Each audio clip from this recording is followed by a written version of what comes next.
उन्होंने संसार के जीवों को मोक्ष प्रदान करना है। आपके सामने भक्तामृत स्तोत्र के गाथा पर चर्चा कर रहे हैं।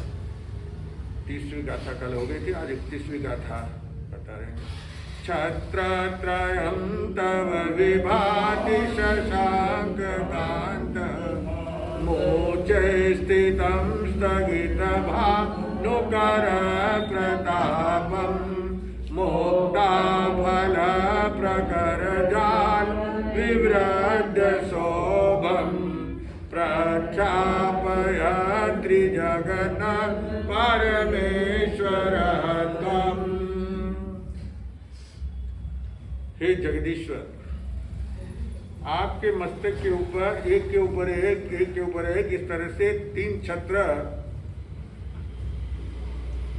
है जो कि चंद्रमा के समान उज्जवल चमकते हुए दिखाई देते हैं। वे सूर्य की किरणों के प्रताप से चारों तरफ जो है इतनी चमकते हैं वो, क्योंकि सूर्य की रोशनी उसके ऊपर पड़ती है तो एकदम उजाला बहुत प्रकट होता है। और उसके चारों तरफ जो है झुमके लगे हुए हैं, मोतियों के झुमके। चारों तरफ किनारों पर क्या है, चंद्र के झुमके लगे हुए हैं। ये रचना बहुत ही शोभायमान दिखाई देती है। ऐसे 3 छत्र आप जो है 3 लोग के जो है परमेश्वर कहलाने वाले आप हे छत्राधिपति सम्राट। छत्राधिपति सम्राट, जो सम्राट होते हैं, राजा होते हैं, उनके ऊपर एक छत्र होता है। मैंने पहले भी कहा था इस विषय के अंदर कि भगवान जो है, भगवान के ऊपर 3 छत्र होते हैं। 3 छत्र क्यों होते हैं याद है कि भूल गए? 3 तो मालूम है लेकिन याद नहीं, भूल गया। पहले बता चुका हूं मैं। 3 छत्र क्यों होते हैं भगवान के ऊपर? क्योंकि भगवान को जो है त्रिलोकीनाथ कहा गया है। एक राजा, एक राज्य का जो राजा होता है, चाहे वो चक्रवर्ती सम्राट भी होता है, तभी उसके ऊपर एक ही छत्र होता है। धरती का राजा होता है, उसके ऊपर एक छत्र होता है। और अग्रवाल, वो माहेश्वरी अग्रवाल समाज में जो है ना, शादी होती है ना, तब उनके ऊपर वो बिन राजा के ऊपर छत्र लगाते हैं। मंदिर में आप देखेंगे यहाँ पे तमिलनाडु में, कर्नाटक में वगैरह में, यहाँ पे भी जो रथ यात्रा निकलती है और वो मंदिर की जहाँ भी रथ यात्रा निकालते हैं तो आगे वो एक छतरी, बहुत बड़ी छतरी होती है, बहुत वजन होता है उसमें, है ना, कपड़े की होती है वो। तो उसको उठा करके जो है लेके चलते हैं, बीच बीच में रुकते हैं जब नीचे जमीन पे, उसको उठा कर देते हैं। तो जितने भी देवी देवता वगैरह है तो उनके ऊपर एक ही छत्र है ना? लेकिन प्रभु आपके ऊपर जो है कितने छत्र हैं? 3 छत्र है, क्योंकि भगवान त्रिलोकीनाथ है। 3 लोक के नाथ कहलाते हैं, ऊर्ध्वलोक, अधोलोक, मध्यलोक। तीनों लोग है धरती से लगा करके ऊपर तक पूरे लोक के जो है आप नाथ कहलाते हैं, मालिक कहलाते हैं। इसलिए आपके ऊपर 3 छत्र होते हैं। तो यहाँ पे कह रहे हैं कि जो छत्र होता है छत्राधिपति सम्राट, उनको आचार्य श्री कह रहे हैं कि हे सम्राट, मानस यात्रा के अंदर जो है ध्यान के अंदर देखते हुए आचार्य श्री भगवान के ऊपर जो प्रतिहार्य, जो अष्ट प्रतिहार्य है भगवान के, उनके नाम चल रहे हैं। कौन कौन से? पहले कल तक क्या बताया था?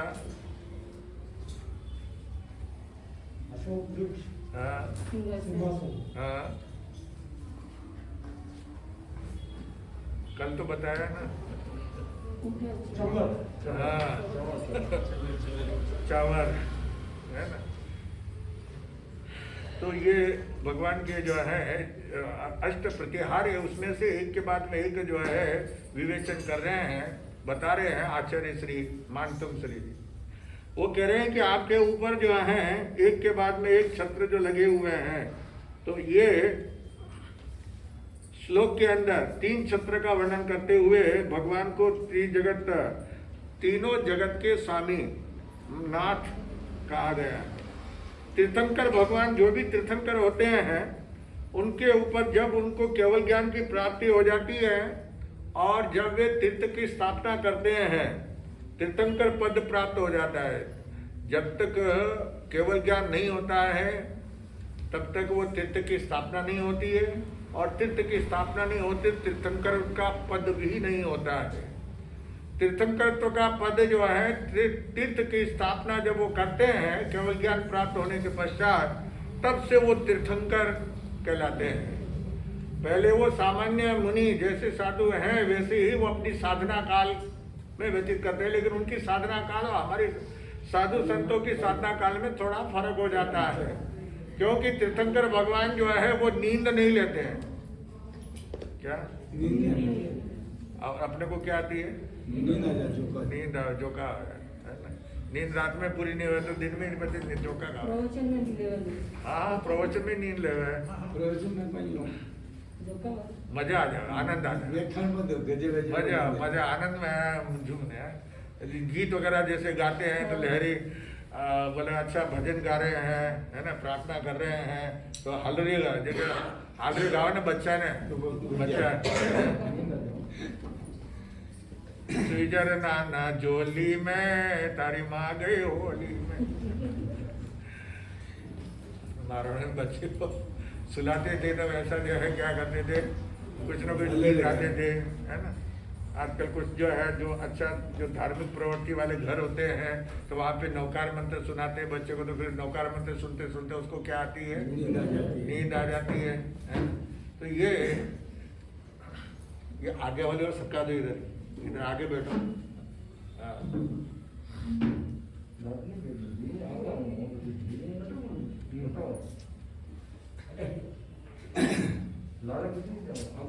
तो जब हालरिया गाते हैं तो नींद आती है, तो ऐसे कई लोगों को जो है अच्छा दूसरी, एक तो हालरे से नींद आती है और एक आती है थकावट से।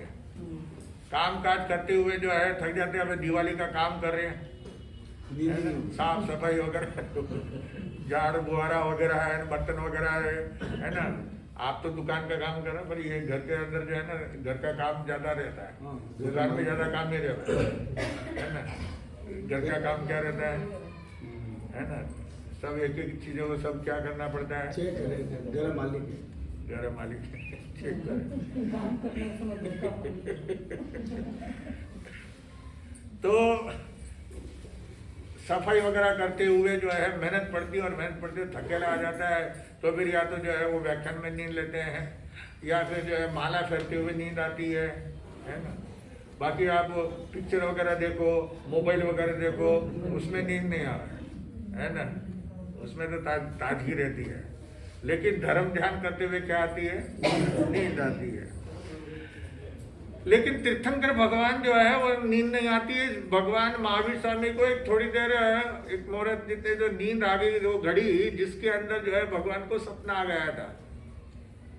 कितना सपना देखा उन्होंने?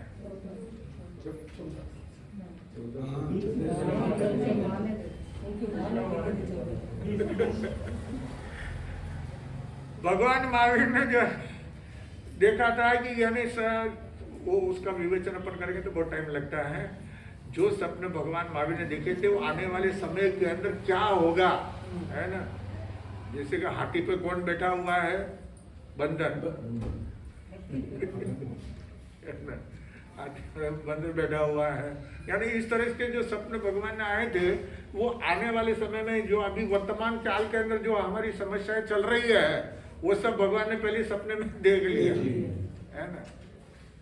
16 सपना जो है वो आए थे भगवान को, और उसी से जो है ये पंडित ने बताया था कि ज्योतिषी ने कि आपको ये सपना आए हैं और उसका ये अर्थ, लेकिन कुछ सपना का उसको अर्थ समझ में नहीं आया था, तो भगवान से पूछा गया था कि इस सपना का क्या फलितार्थ होगा। तो इस प्रकार जो है ना थोड़ी देर भगवान को थोड़ी सी थकावट से जो नींद आई, जिसके वजह से उनको सपना। बाकी तीर्थंकर भगवान की जो साधना काल है वो निद्रा नहीं लेते हैं, खड़े खड़े ध्यानस्थ अवस्था में रात और दिन खड़े रहते हैं, ध्यानस्थ अवस्था के अंदर ध्यान करते हैं, तो इसलिए वो कभी सोते नहीं हैं, नींद नहीं लेते हैं। अपने को क्या आती है? नींद आती है। तो भगवान कह रहे हैं आचार्य श्री कि तीर्थंकर भगवान जब उनको केवल ज्ञान की प्राप्ति हो जाती है तो फिर वो तीर्थ की स्थापना करते हैं, और तीर्थंकर पद को सुशोभित करते हैं। जब वो तीर्थ की स्थापना करते हैं तब से वो तीर्थंकर कहलाते हैं। तो इस तरह से जो है ये भगवान है प्रभु, आप जो है तीर्थंकर परमात्मा, आपके ऊपर 3 छत्र, आपके मस्तक के ऊपर एक छत्र, फिर दूसरा, उसके ऊपर तीसरा, एक के ऊपर एक, है ना, ज्वाइंट होते हैं। और वे छत्र जो है चांदी के, किसके? चांदी के छत्र होते हैं, प्योर चांदी, मिलावट वाली नहीं, है ना। नहीं तो क्या है वो है, थोड़ा कलर चाहिए, थोड़ा मिलावट करे, वो मिलावट वाली नहीं, प्योर चांदी एकदम। तो वो चांदी का जो है छत्र होता है, उसमें जो है मोती के झुमके लगे हुए चारों तरफ, जो है तीनों छत्र पे, जो किनारी है तीनों छत्र की, उसके ऊपर क्या रहता है? मोतियों के झुमके लगे हुए रहते हैं। और वे आप जब सिंहासन के ऊपर, कल बताया था कौन सा सिंहासन, कल मैंने कौन सा बताया? हाँ, कल सोना का बताया था, पहले स्फटिक का बताया था। भगवान जो है स्वर्ण सिंहासन के ऊपर, जिसमें रत्न जड़े हुए हैं, ऐसे सिंहासन को बैठते हैं, ऊपर 3 छत्र होता है चांदी के। तो वे जो है इतना सुंदर सुशोभित होता है, देखने वाले जो है देखते रह जाते हैं। और भगवान जब आप विहार करते हैं, भगवान विहार करते हैं, तब भी जो है भगवान के जो है ऊपर छत्र रहता है, हमेशा भगवान के ऊपर क्या रहता है? छत्र। तो आप विहार करते हैं, उठते हैं, बैठते हैं, खड़े रहते हैं, हर स्थल के ऊपर आप जाते हैं, तब उस समय आपके रक्षण के लिए ये छत्र जो है मस्तक के ऊपर रहता है। प्रभु आपके 34 अतिशय है, कितने? 34 अतिशय है। उसमें जो है ये बता रहे हैं कि 3 छत्र आपके ऊपर, ये एक अतिशय है। उसमें दूसरे कितने का अतिशय जो है समोषण के अंदर होते हैं, जैसे कि अशोक वृक्ष, पहला अशोक वृक्ष बताया है ना, फिर सिंहासन, स्वर्ण कमल, ये भगवान के क्या है? अतिशय है। उन अतिशयों से जो है सुशोभित होते हैं। विशेषता, अतिशय का मतलब यानी विशेषता होती है, जब से केवल ज्ञान होता है, जब तीर्थ की स्थापना करते हैं, उस समय से वो उनके साथ में ही रहते हैं। देवता गण, ये सब कौन करते हैं? देवता। ये प्रभु की जो है अनंत पुण्यवाणी है।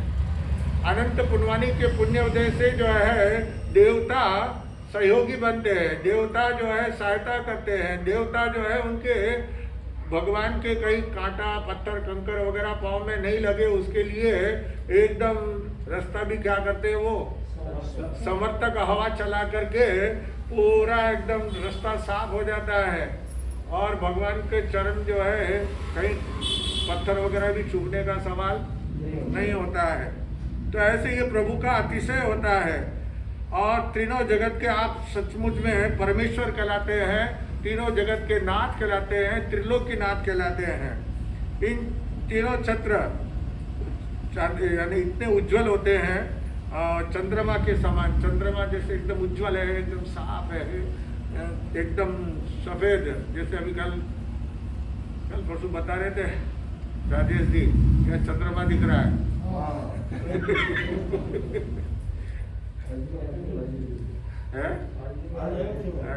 दिखा, चंद्रमा दिख रहा है, गोल पूरा चंद्रमा, पूनम का चांद है। वो ऊपर से लाइट सामने दिख रही है ना, चंद्रमा दिख रहा है। मेरे 2-3 चांद है।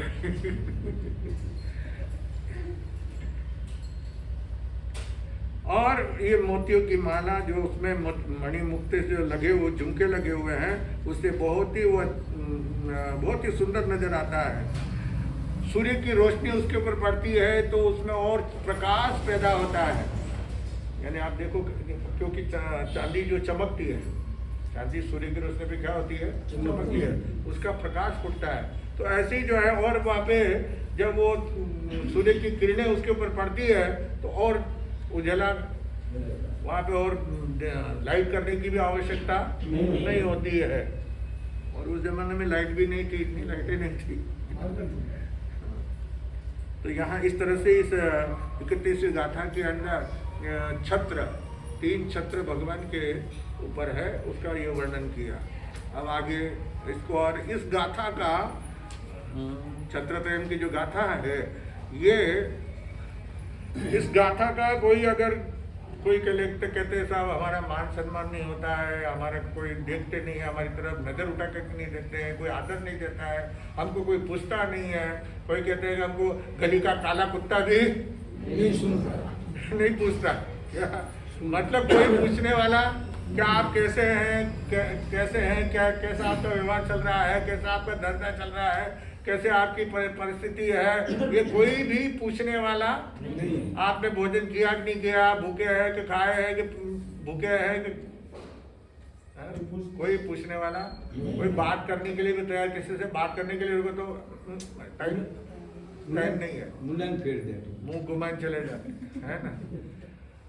तो ऐसे व्यक्ति इस 31वीं गाथा का अगर शुद्ध मन से मनोवचन काया की शुद्धि के साथ में जाप करते हैं तो उसको सम्मान प्रदायक होता है, उसको आदर देने वाले मिल जाते हैं, उसका सम्मान करने वाले मिलते हैं। ये इस गाथा का वर्णन बताया है। अब इस 32वीं गाथा के अंदर क्या कहते हैं? गंभीर तार पूरित दिग्विभाग त्रैलोक्य लोक शुभ संगम भूति सधर्म राज जय घोषण घोष के दुंदुभि ध्वनति यश प्रभादी। इस गाथा के अंदर कह रहे हैं कि हे दिव्य यशस्वी प्रभु, गंभीर और ऊंचे मधुर शब्दों से 10 दिशाओं को गुंजित करने वाले, 3 लोक की जनता के शुभ समागम के विभूति का दान करने वाले कुशल ऐसी देवदुंदुभी आकाश में निरंतर जो है बसती रहती है। जहाँ पे प्रभु का विचरण होता है, प्रभु की सूचना आगे से आगे कौन पहुंचाते हैं? देवतागण। देवदुंदुभी बाजा होता है ना, बजाने का दुंदुभी बजाते हैं वो, उससे कि जागो जागो, श्रवण भगवान पधार रहे हैं, तीर्थंकर परमात्मा पधार रहे हैं, उनका दर्शन कीजिए, प्रवचन वाणी श्रवण का लाभ लीजिए, अपनी आत्मा का कल्याण कीजिए। कब तक सोते रहोगे? सोते सोते तो है, सोते सोते ही निकल गई सारी जिंदगी, सोते सोते ही निकल गई सारी जिंदगी, सारी जिंदगी रे भैया सारी जिंदगी, सोते सोते ही निकल गई सारी जिंदगी। सोने के अंदर, खाने पीने में, मोह सुख में, सोने में, लड़ाई झगड़ा करने में उसमें हमारी जिंदगी का बहुत सारा भाग क्या होता है? चला जाता है। धर्म के अंदर कितना टाइम जाता है? बहुत कम। सभी धर्म नहीं करते हैं, सभी धर्म नहीं करते हैं। आप किसी को, जो भी आए लोग आप मिलते हैं, आप सबको पूछते रहो कई साहब आप रोजाना सामाई करते हो? नहीं, टाइम ही नहीं मिलता है। अरे बातें करने के लिए टाइम मिल जाती है, दोस्त वगैरह से फोन में बातें करते घंटा निकल जाता है, पता नहीं चलता। बहनों को पूछो, वो बोले हमारे को टाइम ही नहीं है, और उनकी माँ का, बहन का, फ्रेंड का फोन आया, बात करें तो उसमें 2-4 घंटे निकल जाए। अरे इतने जल्दी आ, ठीक है मैं और पच्चे बात करूँ, और बात बाकी रह गई है, और हाल बात बाकी है। इतना जल्दी टाइम हो गया, पता ही नहीं चला, है ना।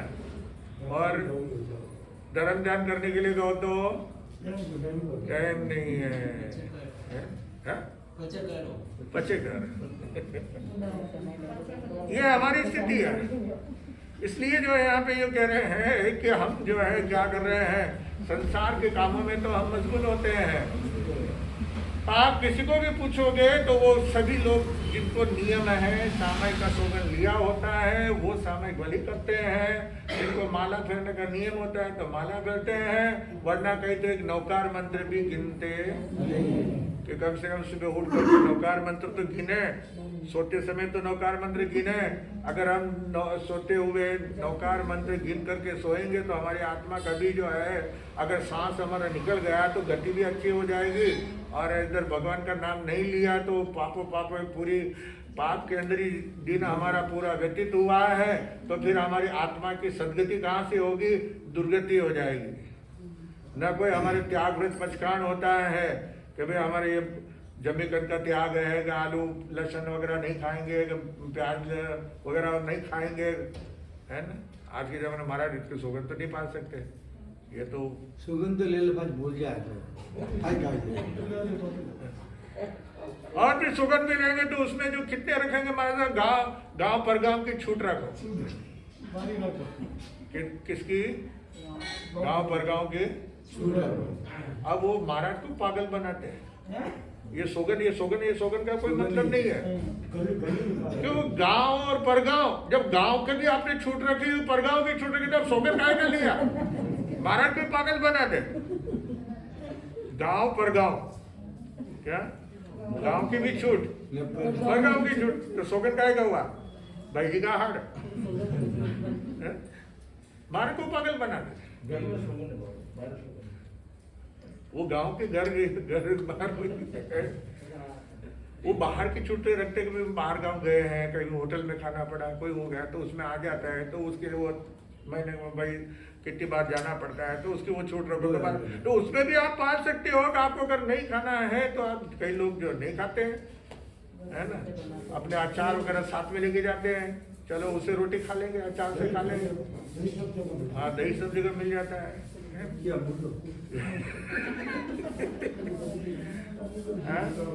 अचार चटनी साथ में लेके जाओ, मूंगफली की सिंगदाना की चटनी लेके जाओ, साथ में सूखी चटनी लेके जाओ, उससे खा लो।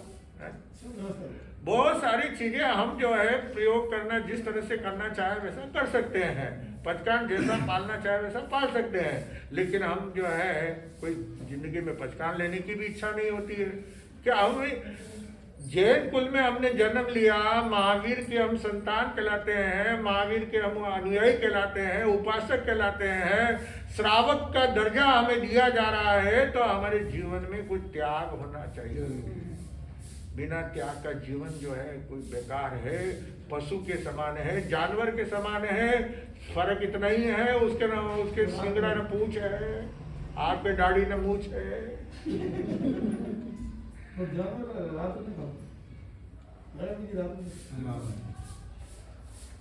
आप वो इधर वो आबू जी जाते ना, माउंट आबू, तो उधर बीच में सिंघवी का गौशाला है ना, काका भतीजा दोनों की जो है ना गौशाला है, तो वहाँ पे वो रात में पानी भी उनको पशु जानवर को नहीं पीते हैं। उनके सोने के लिए जो है ना सर्दी के दिनों में वो कंबल बिछाया, गादी बना करके जो है बिछाया, तकिया पशु जानवर के जो है ना तकिया, हाँ तकिया, ओढ़ने के लिए कंबल, उनको गर्मी लगे तो पंखा है वहाँ पे। हाँ कभी किसी ने देखा होगा, नहीं तो एक बार जाइए देखिए, आबू माउंट के रास्ते में है काका भतीजे का जो गौशाला है, कितनी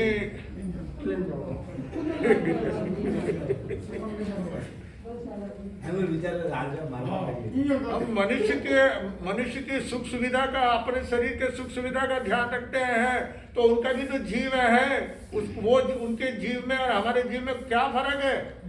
आत्मा में जीव में कोई फर्क नहीं है। शरीर की रचना अलग है, वो त्रिंची योनि में है, हम मनुष्य योनि में है। बाकी जो हाथ पांव वगैरह, नाक कान आंख वगैरह सब कुछ आपका जो शरीर है वैसे उनका है। क्या फर्क है? कोई फर्क नहीं है, सिर्फ ज्ञान का फर्क।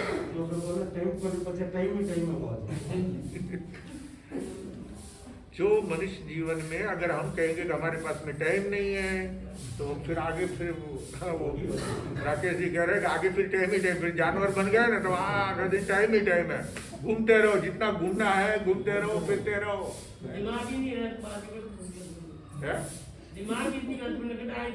कितने दिमाग को नहीं, जानवर दिमाग है,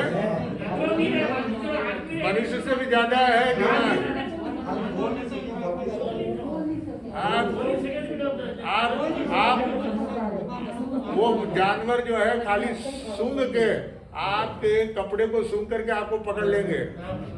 कुत्ता आप चोर कहीं रहता है, उसका एक खाली पांव चिन्ह भी अगर सूंघ लेता है तो कहां से कहां जा करके पकड़ लेता है। हम यहाँ पे 74 के अंदर जब पहली बार बेंगलोर में आए थे, मुनिरेड्डी पालयम में हम वहाँ पे ठहरे हुए थे, तो सुबह सुबह जो प्रवचन चल रहा था, तब उस समय जो है वहाँ पे वो उनके जासूस से पुलिस आती है, साथ में कुत्ता जो है वो दौड़ता हुआ आया है, वो पूरे थाने में घूमा, राउंड लगा करके फिर बाहर निकल गया और ठेठ एलंका में जा करके जो है चोर को पकड़ा, सूंघते ठेठ।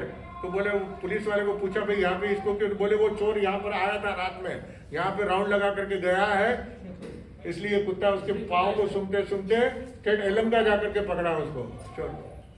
तो उसके ऊपर बुद्धि तो है उसके पास में, उसका उपयोग करना है ना, उसका उपयोग किस तरह से होता है, वो पुलिस वाले जो है उसको वो शिक्षण देते हैं, प्रशिक्षण देते हैं।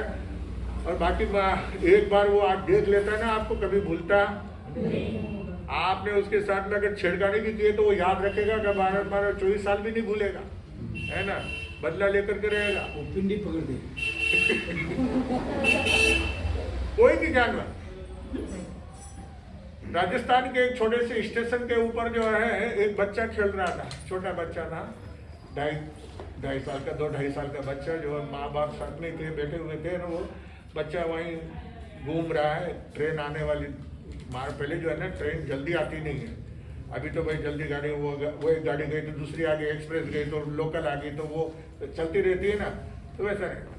तो वो बच्चा खेल रहा था, तो वहाँ पे क्या होता है, एक बहुत बड़ा सांप वहाँ आ जाता है और बच्चे के चारों तरफ कुंडाली मार करके सामने बैठ गया और वो फल फैला करके बच्चे के सामने, और बच्चा क्या कर रहा है, वहाँ पे जो मिट्टी है जमीन के ऊपर, वो उठा करके उसके ऊपर डाल रहा है, मिट्टी उठा करके डाल रहा है, और वो सांप जो है सिर झुका रहा है, बार बार सिर झुका रहा है। अब जब माँ बाप ने देखा, लोगों ने भी देखा कि ये सांप जो है बच्चे को कहीं काट नहीं ले, है ना, क्या बच्चे को काट नहीं ले, कहीं कुछ अर्थ, क्योंकि देखा कि बच्चा है और इसको कोई काट लिया तो बहुत देर तक खेल हो रहा, सब घबरा रहे कि बच्चे को वहां से हटाना कैसे, हटाने के लिए जाए, लेने का देना पड़ जाए, सांप बड़ा सांप है, काला असली नाग है, तो सब परेशान हो रहे थे। तब वहां पे जो है एक ऊंट वाला ऊंट लेकर सामान वगैरह लाद करके लेके जाता है, वो ऊंट वाला था, उसने कहा ठहरो, मैं, उसके पास में बंदूक थी, तो मैं जो है अभी सांप को क्या कर देता हूँ। तो उसने जो है क्या किया, बोला तो सांप के टुकड़ा हो गया, शरीर के छेद करके निकल गई गोली, अपने शरीर में से भी निकल जाती है, शरीर इधर से अगर नजदीक से मारते हैं तो यहाँ से निकल, पीठ में से निकल जाती है ना, मस्तक में मारते हैं तो खोपड़ी फोड़ करके बाहर निकल जाती है। तो इसलिए वो बंदूक से उसने जो मारे, तो उससे वो, उसका शरीर तो कितना होता है, छोटा होता है, कट करके चला गया, सांप घायल हो गया। लोगों ने, उस ऊंट वाले ने उसके शरीर को लकड़ी से उठा करके सांप को जो है झाड़ी में डाल दिया, पटक दिया। अब वहां पे जो है वो थोड़ी देर के अंदर वो बच्चे को, तो माँ बाप के तो होश ठिकाने आ गए, कहा भाई बच्चा हमारा आ गया। इधर वो सांप जो है गाड़ी में उस समय तो बेहोश हो गया था, लेकिन थोड़ी देर उसको ठंडी हवा वगैरह चली और उसमें जो है सांप को होश आ गया, तो उसने आकर के जो है ऊंट वाले को काटा। किसको काटा? ऊंट वाले को काटा, जिसने गोली मारी थी उसको आकर के उसने काटा। इधर फिर वो मंत्रवादी को बुलाया, उसमें मंत्रवादी आया, उसने जो है कहा भाई ये सांप ने काटा है, तो मंत्रवादी ने कहा ठीक है मैं सांप को बुलाता हूँ। उसने सांप को बुलाया, बुला करके जो है पूछा भाई तूने क्यों काटा, तो बोले इसने मेरे गोली चलाई, इसने मुझे मारा, इसलिए मैंने इसको। तो बोले इसने तो बच्चे को बचाने के लिए, बच्चे को मैं थोड़ी काट रहा था, पिछले जन्म के अंदर इस बच्चे से मैंने ऋण लिया था, मैं चुका नहीं सका, मैं सांप की योनि में आ गया। अभी यहाँ पे इस बच्चे को देखा तो मैं उसके सामने सिर झुका रहा हूँ और बच्चा मेरे ऊपर मिट्टी डाल रहा है। बोले अभी तक धूल पड़े तेरे ऊपर, तूने जो है पैसा चुकाया नहीं।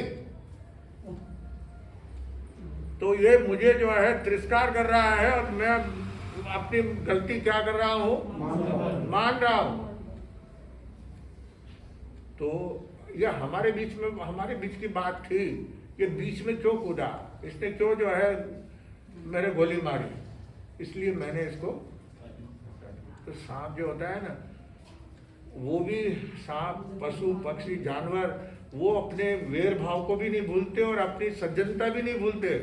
उनके साथ में कोई अच्छा व्यवहार करते हैं तो वो भी अच्छा व्यवहार करते हैं, वो भी सब आपके साथ में तिरस्कार का भाव नहीं रखेंगे। अगर आपने उसके साथ में प्रेम पूर्ण व्यवहार किया तो वो भी आपके सामने अपने आप को समर्पित करेगा। तो मनुष्य से भी, जानवरों में भी बुद्धि है, लेकिन वो बोल नहीं सकते हैं, वो बता नहीं सकते हैं, और हम जो क्या करते हैं, बोलते हैं, है ना? वो बोलते हैं तो उसकी भाषा अपने को समझ नहीं, क्योंकि उनकी भाषा जो है जाड़ी है। जाड़ी है मतलब उसकी जो जबान है वो जाड़ी है। आप देखो, आपकी जबान है पतली, और आप गाय भैंस वगैरह की जबान देखेंगे तो कैसी है, जाड़ी है ना?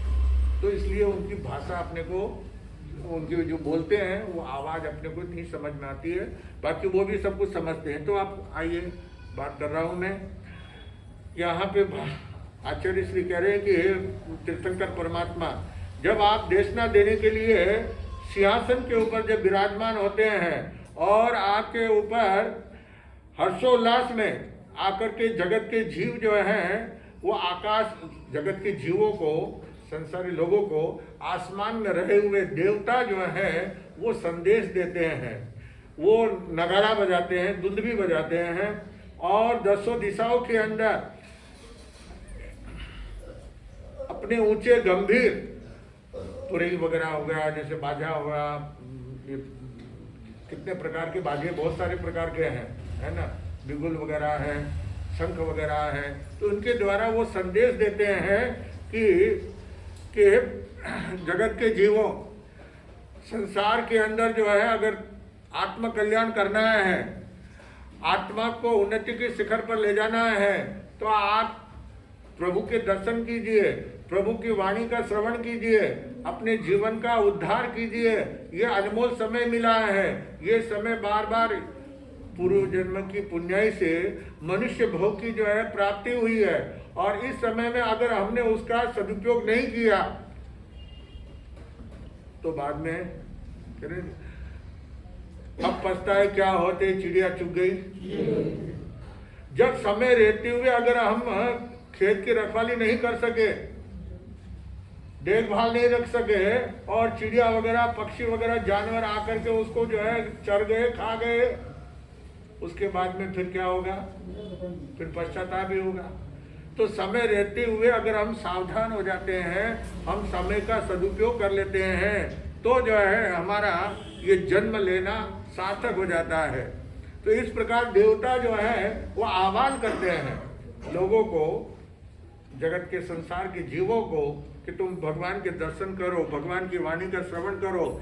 परमात्मा जिन्होंने तीर्थ की स्थापना की है, उनके दर्शन करने से, उनके वाणी का श्रवण का लाभ लेने से जो है यह हमारे जन्म मरण की श्रृंखला समाप्त हो सकती है, आत्मा का कल्याण हो सकता है। ये समय एक बार हाथ से चला गया तो बार बार जो है आने वाला नहीं है। तो ये दुंदुभी से परमात्मा के जयनाद, प्रभु की जय जयकार, देवतागण दुंदुभी के द्वारा क्या करते हैं, जय जयकार करते हैं। तीनों लोक में जो है यश प्रकट होता है। क्या होता है? यश। यश मतलब प्रशंसा, है ना। यश का मतलब आपका यश फैलता है, आपकी जस बोलते हैं, कोई यश बोलते हैं, प्रशंसा होती है ना। गुणानुवाद होता है, आपका नाम लिया जाता है, हे नाथ, आप महान यशस्वी हो, आप जो है पुण्य का प्रकट और गुणों के यश चारों दिशाओं में सर्वत्र जनमन के अंदर गूंज रहा है। इस प्रकार इस श्लोक के अंदर स्तुतिकार यानी आचार्य श्री मानतुंग श्री जी जो है भगवान के प्रत्याहार्य का दर्शन करते हुए दुंदुभ के द्वारा जो है हर्षोल्लास से नृत्य करते हुए नाचते हुए देव दुंदुभी यानी भगवान के पधारने पर जो है जनता को संदेश देने के लिए देव दुंदुभी बजाते हैं देवतागण, या जब भगवान का पारना वगैरह होता है तब उस समय जो है दुंदुभी बजाते हैं। भगवान को केवल ज्ञान होता है तब उस समय दुंदुभी बजाते हैं, या किसी भी मुनि को केवल ज्ञान की प्राप्ति होती है तब वहाँ पे जो है देवता क्या करते हैं, देव दुंदुभी बजाते हैं। और भगवान पारना वगैरह होता है तब उस समय भी बजाते हैं। भगवान का निर्वाण होता है, दीक्षा होती है, जन्म होता है तब उस समय भी देवतागण क्या करते हैं, ये खुशी प्रकट करते हैं, देवतागण प्रशंसा करते हैं और भगवान का जन्म उत्सव मनाते हैं हर तरह से। तो इसलिए यहाँ पे स्तुति के अंदर देव दुंदुभी ये पांचवा प्रत्याहार्य, कौन सा प्रत्याहार्य है, ये पांचवा प्रत्याहार्य है भगवान का। अब 3 प्रत्याहार बाकी है, वो आगे 2 तारीख के बाद 3 तारीख से वापस हम इसका उच्चारण शुरू करेंगे। तब तक याद रखिएगा, भूलिएगा नहीं, है ना। क्योंकि अभी कल से हमारा जो है उत्तरायण सूत्र का वाचन हमारा प्रारंभ होगा 8 बजे बाद से। तो पहले पुच्छितनम का पाठ करेंगे, उसके बाद में जो है उत्तरायण सूत्र प्रारंभ होगा। रोजाना पुच्छितनम बैठते और उठते दोनों बार 2 बार बोला जाता है, तो बोलेंगे। और उसके साथ ही फिर मूल वाचन के बाद में उसका अर्थ भी बताएंगे और विभिन्न प्रकार से जो है आपको जो है धर्म का उपदेश दिया जाएगा। इसलिए आप समय के ऊपर आइएगा, पोजीशन की तरह समझ लीजिए। 6 दिन कितने हैं, 6 दिन, यानी कि कल 28 है ना, 29, 30, 31, 1 और 2, 1 में दिवाली, 2 में जो है लास्ट 36वां दिन जो है वो उस दिन होगा 2 तारीख के दिन 36वां दिन, है ना। और उसमें 36वां उस समय जो है भगवान महावीर का निर्वाण महोत्सव मनाया जाएगा। कहीं क्यों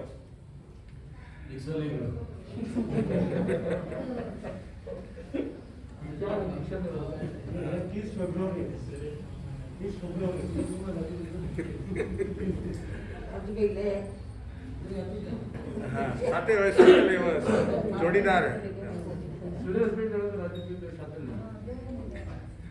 तो भगवान महावीर स्वामी का निर्वाण महोत्सव मनाया जाएगा और उसके साथ ही जो है सुधर्मा स्वामी का पाठ महोत्सव और गौतम स्वामी का केवल ज्ञान महोत्सव। और फिर आपको जो है नए वर्ष की शुभकामना और नए साल की महामंगली वो सब सुनाई जाएगी। साहब 10 बजे तक पूरा हो जाएगा, ध्यान रखिएगा, है ना। चलाइए, है हाँ, नहीं वही आप 8 बजे आइए आराम से, हाँ 8 से 10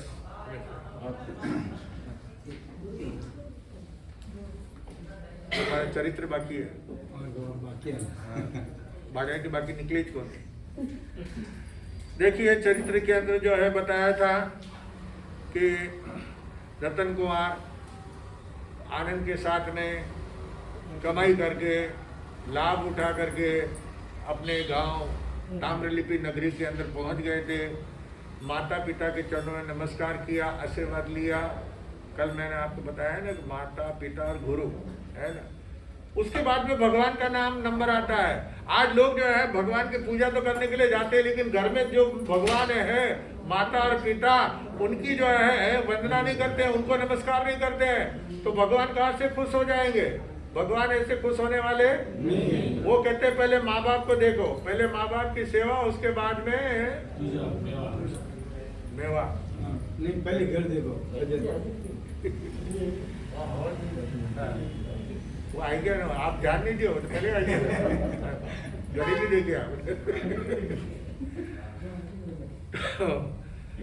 तो इसलिए माता पिता की पहले भगवान भी कहते हैं, क्योंकि आपको मालूम है भगवान महावीर स्वामी जी ने भी गर्भ में रहते हुए जो है प्रतिज्ञा की थी कि जब तक मेरे माता पिता जीवित रहेंगे, जब तक उनके 100 वर्ष पूरे नहीं हो जाएंगे, तब तक मैं दीक्षा नहीं लूंगा, मैं उनकी सेवा करूंगा। क्योंकि थोड़ी देर के लिए उन्होंने अपना गर्भ के अंदर संचालन, हलन चलना डुलना वगैरह बंद कर दिया था, शरीर को संकोच लिया, जिसके वजह से त्रिशला माता को यह महसूस हुआ कि मेरा गर्भ समाप्त हो गया, मेरा बच्चा जो गर्भ में था, पेट में था, वो शायद मर गया है, खत्म हो गया है, चलित हो गया है, गल गया है, कि जिसके कारण पहले तो वो हिलन चुलन दुल्हन हो रहा था, उसकी मुझे अनुभूति हो रही थी, लेकिन अब अनुभूति नहीं हो रही है, तो वह उसको रोना आ गया था, पश्चाताप करने लगी थी।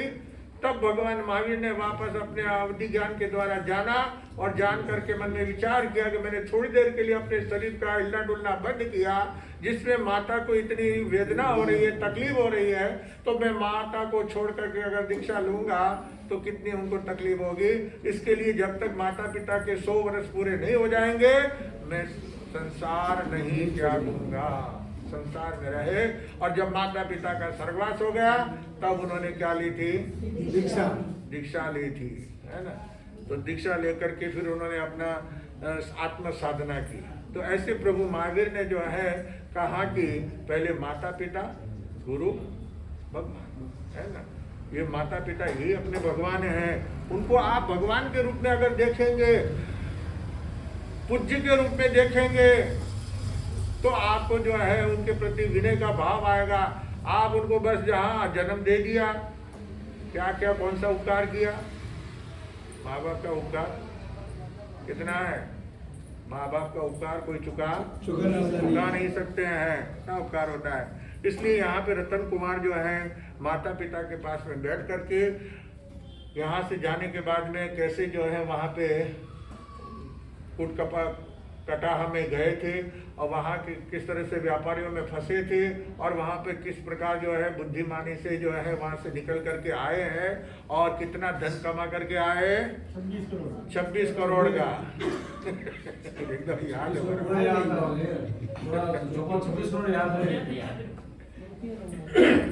26 करोड़ का धन कमा करके आए हैं। तो कितनी प्रसन्नता। आदमी थोड़ा सा धन पैसा कमाता है तो उसमें बोलो कितना, 26 करोड़। और पैसा जब नया पैसा कमाते हैं ना, आदमी को अभिमान आ जाता है। क्या आ जाता है? अभिमान। हाँ, मैंने इतना कमाया है ना, मेरे शरीर का दूसरा कोई है नहीं, तो अपने को अभिमान आ जाता है। लेकिन रतन कुमार को अभिमान नहीं है। बड़े विनय के साथ में आपके आशीर्वाद से, क्या आपके आशीर्वाद से जो है मुझे सफलता मिली है और वहाँ पे मैं सब कुशल जो है पैसा गंवा करके नहीं आया हूँ, कमा करके आया हूँ। तो माता पिता बड़े प्रसन्न हुए हैं, उन्होंने खूब उनको आशीर्वाद दिया है, सारी बात बताई, सुन करके आनंद के साथ में अब रहने लगे। पहले उनका विवाह हुआ था, है ना, किसके साथ?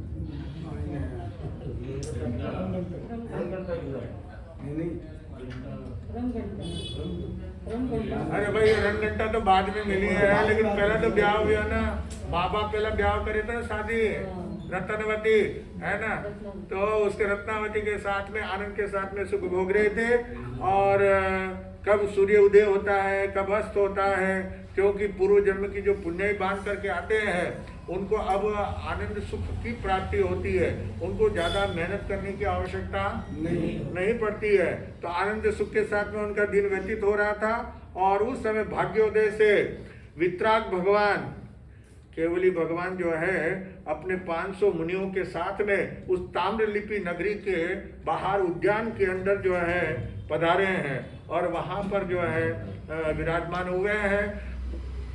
मुनि के आने की सूचना से पूरी नगर की जनता जो है उमड़ करके उमड़ पड़ी है। जन सैलाब, क्या बोलते हैं, सैलाब बोलते हैं, जैसे पानी का बरसात में पानी कैसे आता है ना, इस प्रकार बाढ़ आ जाती है। ऐसे ही जो है जनता वहाँ पे गुरु महाराज के जो है दर्शन वंदन करने के लिए और उनकी वाणी श्रवण करने के लिए वहाँ पर पहुँच रहे हैं। तो यहाँ पे मणिचूड़ और इन्होंने रतन कुमार के पिता और माता वगैरह सारा पूरा परिवार गुरु महाराज के वहाँ पे दर्शन वंदन करने के लिए प्रवचन के अंदर उपस्थित हुए हैं। अब वहाँ पे मणिचूड़ प्रवचन सुनने के बाद में क्या प्रश्न करेंगे मुनिराज से और क्या उनका वो उत्तर देंगे, वो आगे सुनने से वो भी आपको 3 तारीख से हाँ?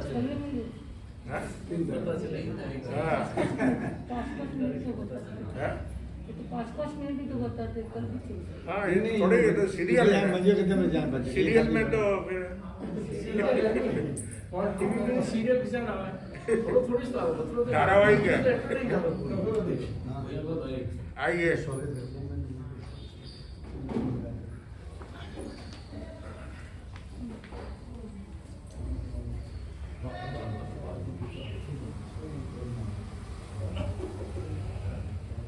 मंजुनाथ नगर की इस धरा को धन्य धरा में परिवर्तित करने यहाँ अपने ज्ञान की गंगा बहाने शीर्ष पाठ पर विराजमान परम पूज्य जगत वल्लभ गुरुदेव श्री चौथमल जी महाराज साहब के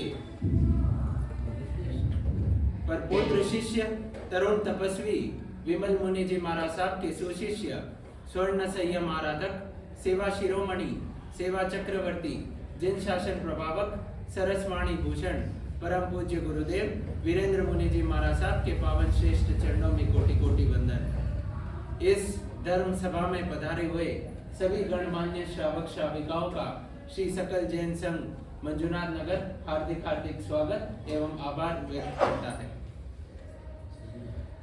कुछ महत्वपूर्ण सूचनाएं आपके सामने रखे उसके पहले आज एक ऐसा परिवार जो पूरी तरह से श्री सकल जैन संघ को समर्पित है, श्रीमान सा माणक चंद जी सा दानेशा जो सकल जैन संघ के सदस्य, उनके पुत्र श्रीमान सा नवीन जी सा दानेशा जो सकल युवा मित्र मंच के कर्मठ कार्यकर्ता, आपके गृहिणी परिवार से गीता देवी धानेशा और निकिता धानेशा दोनों जो जैन महिला मंडल से शुरुआत से जुड़े हैं, ऐसे परिवार की ओर से आज अति उत्तम अल्पार की व्यवस्था गुरुदेव के प्रवचन एवं मंगले के पश्चात रखी गई है। सबसे पहले मैं श्रीमान सा माणक चंद जी सा नवीन कुमार जी सा सचिन कुमार जी सा धानेशा परिवार का के स्वागत के लिए उनको आगे आमंत्रित करता हूं और श्री सकल जैन संघ मंजुनाथ नगर के सभी सदस्य आगे पधारे, श्री जैन महिला मंडल के भी सदस्य आगे पधारे और माणक चंद जी धानेशा के गृहिणी परिवार का भी बहुमान करें। उसके पश्चात सूचनाएं आपके समक्ष रखी जाएगी। सबसे पहले बहुमान के लिए माणक चंद सा धानेशा आगे पधारे। अरे आओ आओ सब माणक चंद जी नवीन कुमार जी धानेशा पद्मावती मेडिकल्स आगे पधारे, उनका बहुमान संघ की ओर से किया जाएगा और गृहिणी परिवार भी आगे पधारे। श्री जैन महिला मंडल की सदस्याएं आगे पधारे और उनका बहुमान करें।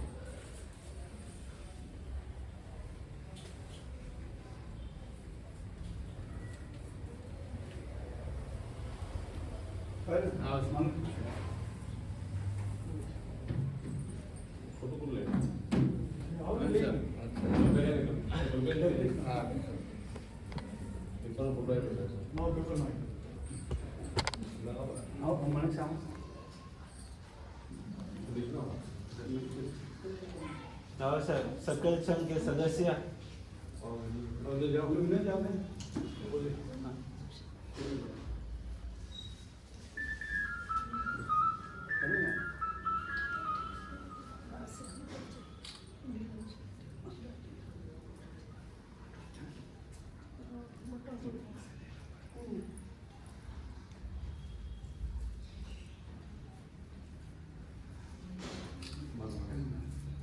हर्ष हर्ष हर्ष हर्ष जय जय।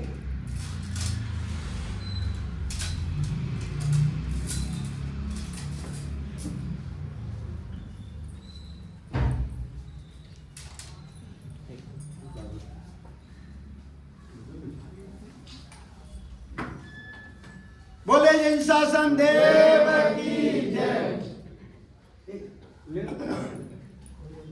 हाँ आपने कटन निकिता खड़े नहीं किधर हैं? उन्हें वापस दे दो।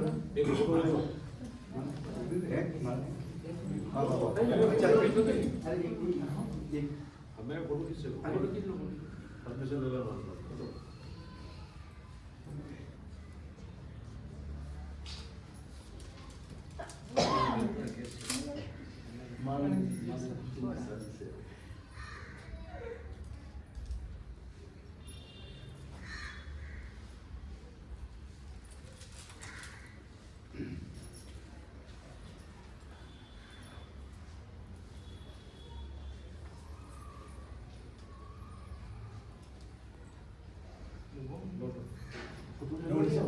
एक ग्रुप फोटो की जाता आप ग्रुप फोटो अटेंड नहीं जाओ सर आप अटेंड नहीं जाओ आप लेडीज छोड़ ना अटेंड नहीं जाओ सर मैं बाबूजी के साथ हाँ बाजू को आंसर लाओ बहन लाओ जो मानिस होनी कहीं आते ही संख्या नहीं ना आगे बैठो नहीं आएगा आज जो नीचे पर एक दो और मिनट आ जाओ कौन सा समय में फोटो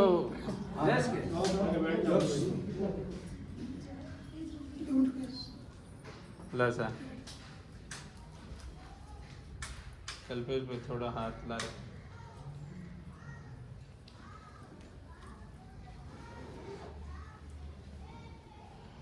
बोले जिन शासन देव की जय।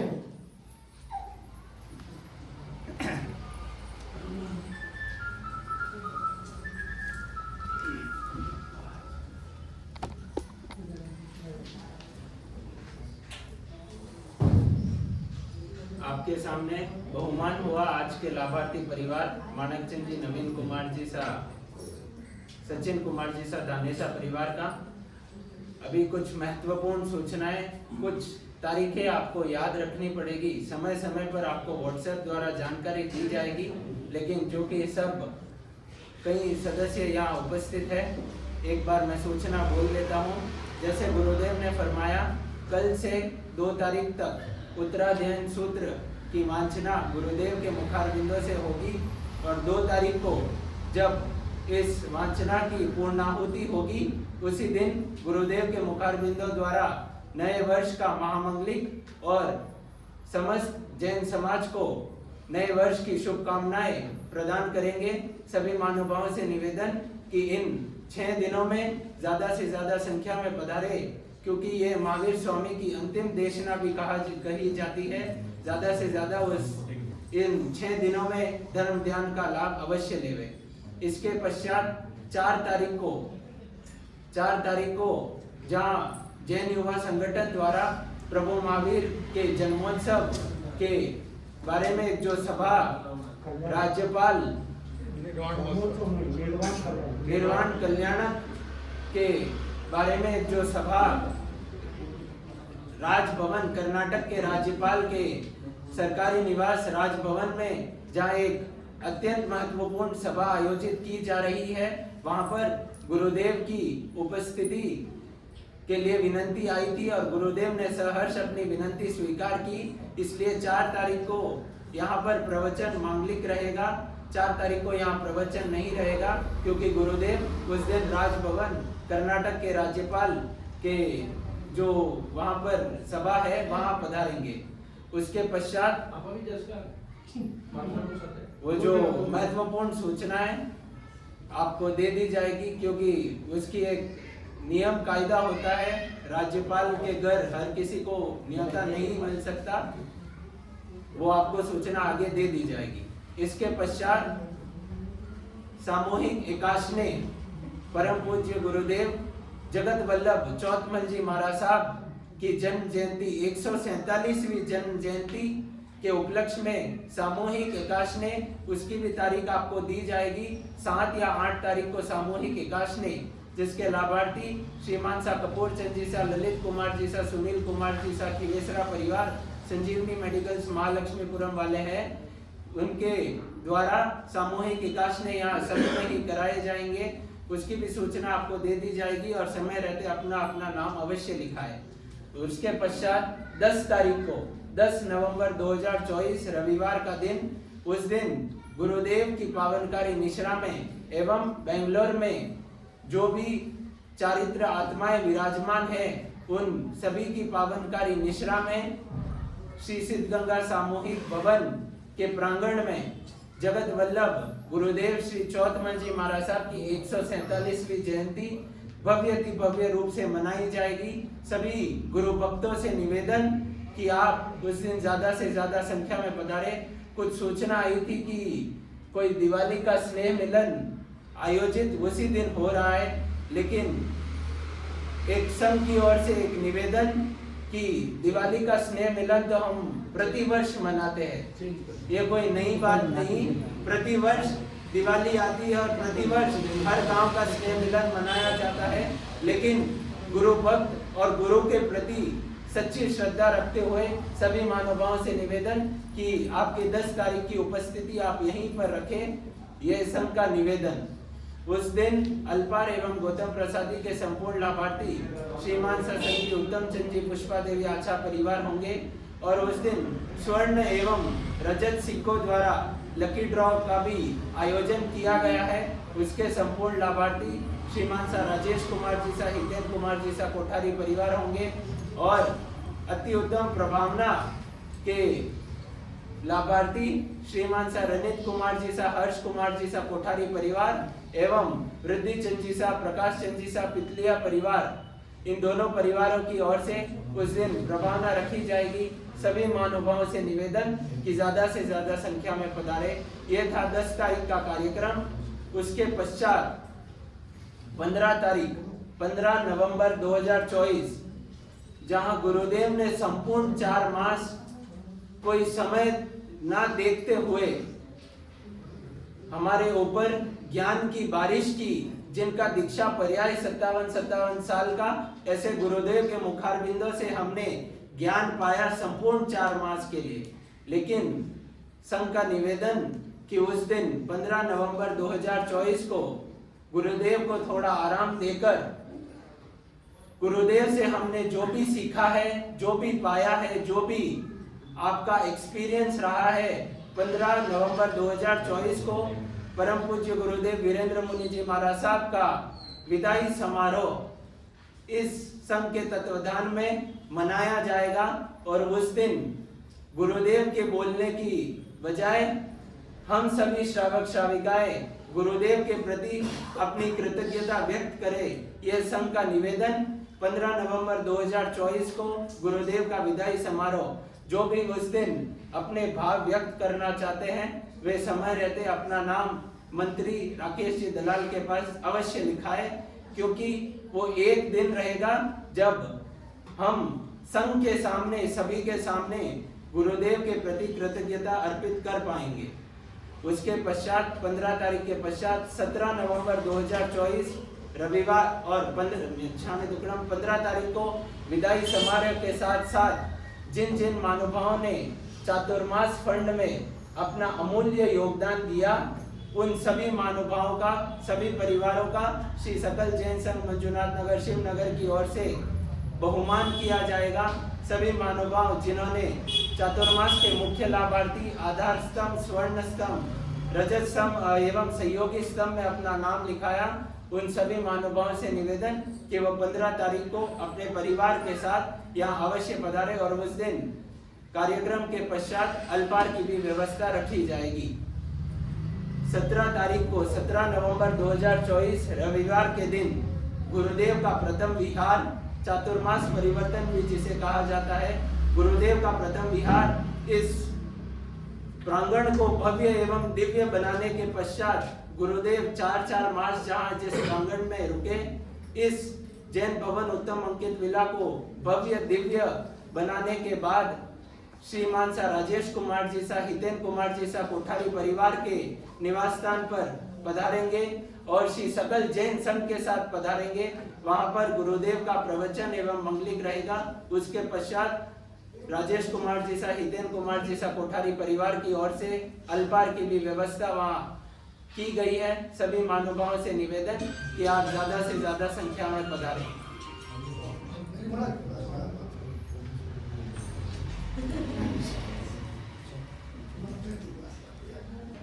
आने वाले पांचम और छठ को, पांचम को ज्ञान पंचमी की आराधना गुरुदेव की निश्रा में होगी और छठ को परम पूज्य गुरुदेव गणेशी लाल जी महाराज साहब की 145वीं जन्म जयंती भी मनाई जाएगी।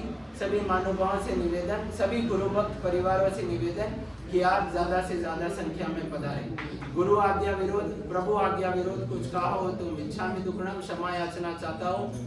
प्रवचन एवं मंगलिक के पश्चात ऊपर चौके में अल्पार की व्यवस्था धानेशा परिवार की ओर से की गई है। सभी महानुभावों से निवेदन, अल्पार अवश्य लेकर पधारें। पचकान एकादशना आएंगे उपवास आज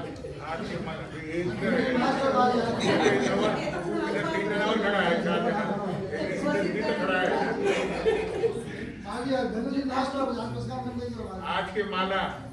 आज के माला जो है पदम प्रभु, छठे तीर्थंकर पदम प्रभु भगवान के नाम की एक माला पहना और अभी जब तक नहीं खाओगे तब तक का बचकान है। और भोजन के अंदर आज झूठा नहीं डालना है, थाली में झूठा नहीं छोड़ना है, ध्यान रखिएगा। सबके पचकान है सोगन दून तमंता वैसा का संधि पड़े वो श्री चतारी मंगलम मरियंता मंगलम सिद्धा मंगलम साहु मंगलम केवले पनंतो धमो मंगलम चतारी लोग तमारियंता लोग तमा सिद्धा लोग तमा साहु लोग तमा केवले पनंतो धमो लोग तमा चतारी शरणम पवज्यामि रेंते शरणम पवज्यामि सिद्धे शरणम पवज्यामि साहु शरणम पवज्यामि केवले पनंतो धमो शरणम पवज्यामि अरियंतो का शरण, सिद्धों का शरण, साधुओं का शरण, केवले प्रपिता धर्म का शरण, चार मंगलिक चार उत्तम और संज्ञा ने कोई होगा जो भवि प्राणी करे आराधन उसका अजर अमर पद होगा।